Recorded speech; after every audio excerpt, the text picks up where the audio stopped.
ಈಡ್ಗಾಯಿ ಹಾಕ್ತಾನೆ ನಾಕ್ಲಿ ಕೊಡಮ್ಮ ಸ್ವಲ್ಪ ಜೋರಾಗಿ ಎಸೆಯಮ್ಮ ಅಲ್ಲಿಗೆ ಕೆಳಕ್ಕೆ ಆ ಕಡೆ ಕೆಳಗೆ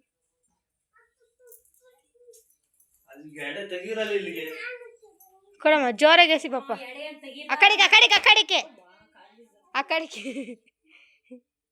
ಆ ಕಡೆಗೆ ಎಸಿ ಅಲ್ಲಿ ಈ ಕಲ್ಲಿನ ಎಸಿಯ ಇನ್ನೊಂದ್ಸತಿ ಎಸಿ